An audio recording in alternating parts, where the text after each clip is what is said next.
भारत ही नहीं बल्कि पूरी दुनिया में श्री राम, राम भक्त हनुमान और रावण वध से जुड़ी कई कहानियां प्रसिद्ध हैं।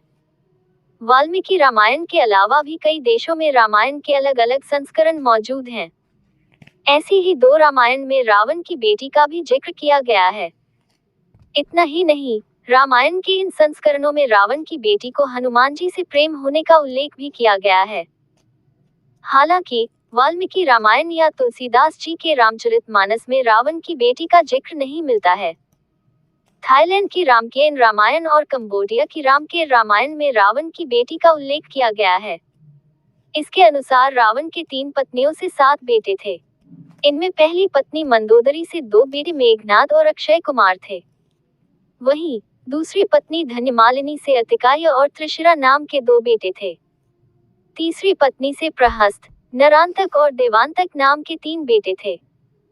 दोनों रामायण में बताया गया है कि 7 बेटों के अलावा रावण की एक बेटी भी थी, जिसका नाम सुवर्णमछा या सुवर्ण मत्स्य था। कहा जाता है कि सुवर्ण मत्स्य देखने में बहुत सुंदर थी। उसे स्वर्ण जलपरी भी कहा जाता है। सुवर्ण मत्स्य का शरीर सोने की तरह दमकता था, इसीलिए उसको सुवर्णमछा भी कहा जाता है। इसका शाब्दिक अर्थ होता है सोने की मछली। इसीलिए थाईलैंड और कंबोडिया में सुनहरी मछली को पूजा जाता है। वाल्मीकि रामायण के थाई और कंबोडियाई संस्करणों के मुताबिक श्री राम ने लंका पर विजय अभियान के दौरान समुद्र पार करने के लिए नल और नील को सेतु बनाने का काम सौंपा। श्री राम के आदेश पर जब नल और नील लंका तक समुद्र पर सेतु बना रहे तो रावण ने अपनी बेटी सुवर्ण मत्स्य को ही इस योजना को नाकाम करने का काम सौंपा था। पिता की आज्ञा पाकर सुवर्णमछा ने वानर सेना की ओर से समुद्र में फेंके जाने पत्थरों और चट्टानों को गायब करना शुरू कर दिया। उसने इस काम के लिए समुद्र में रहने वाले अपने पूरे दल की मदद ली।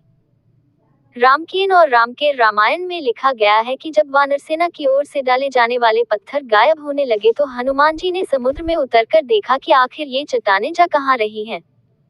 उन्होंने देखा कि पानी के अंदर रहने वाले लोग पत्थर और चट्टानें उठाकर कहीं ले जा रहे हैं।